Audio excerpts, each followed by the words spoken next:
Now, talk about how you went from having all of these ideas to actually making them happen. You know what? It's been a journey. Um, that's kind of a nice way of putting it. Like it hasn't been. My journey hasn't been bad, but it's definitely colorful. Yeah. Um, I kind of knew what I wanted to do, like especially coming out of high school. Like I had an idea of what I wanted to do, but I wasn't really, I guess, pushing for it. Pushing for it. Um, we have all these ideas about what we want to do versus what we feel like our parents want us to do, Yep. and what's Yep. really acceptable. Yep. And I don't even want to say acceptable, but just you want to do things that are centered around making your parents happy. That get a good job Yeah, philosophy is yeah. gone. And That my mother's is still gone. talking, No, but that's gone. look at it. But it really was a lot of what I was doing. Like when I first came out of high school, was about trying to make my mother happy. Yeah. Um, and it wasn't really centered around like trying to be happy myself, or I don't even think I was in that headspace. Right. So, like the reality is, I didn't want to go to school. Yeah. I mean, I'm very glad that I ultimately went and graduated from college, but at the time I didn't want to go to school, but I went because I thought my mother would be mad that I didn't go. But then I did bad, and I got kicked out of school twice.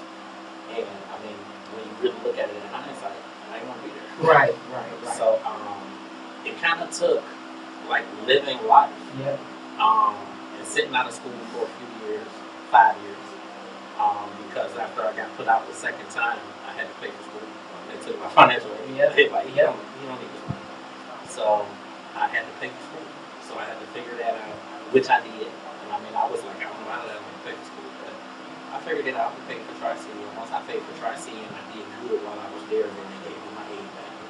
And that's what took me to Cleveland State. But I went to University of Akron before that. So Okay. I had been in school. I got a 15-year college career. Oh yeah. Oh yeah. It took me 15 years to graduate from Cleveland State finally. But I'm glad I did it. And it don't matter when you do it. It's just Right. Right. that you do it. Right. And I mean we could say what we want about college degrees and all that stuff. Like in so many ways it don't even matter.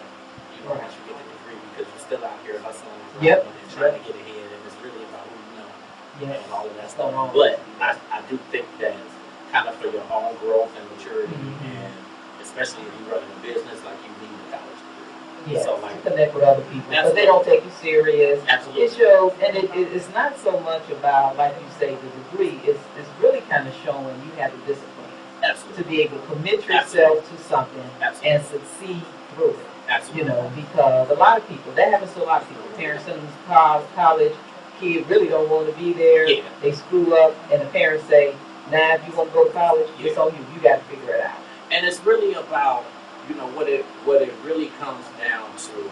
And I mean, I know this now, and I was gonna say my old age, so I'm 45, but I think I understand now that it's really about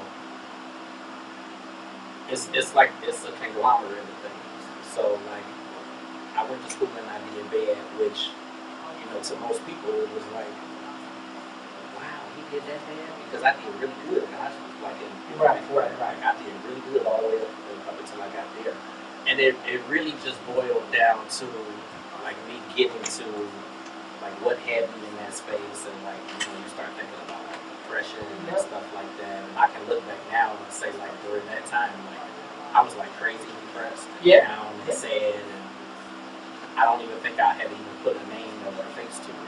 Like, Right, at that right, point. right, right. And to be honest, it wasn't even until I got divorced that I realized that like I'm depressed. Right, right, right. And that was like I was in my 40s by then, so like I've gone 20 years Yeah, of like being and that depressed happens a and lot, sad right? and all of that stuff. But I think that everything happens the way it's supposed to. Yeah. Everything happens in the right time, and stuff seemed bad at the time, but it gets better. And, as you start dealing with things and talking to people, and like I've done counseling a little bit, like after the divorce and all that kind of stuff. And I think that kind of stuff helps. Um, and it has me in this place now where I have like a clear vision of all the stuff that I really want to accomplish. And like, I think the biggest blessing is that now I'm like in that space where I'm doing all of the stuff that I really want to do. And I think that like had I been in that space, before or earlier, then I could have gotten a lot more stuff.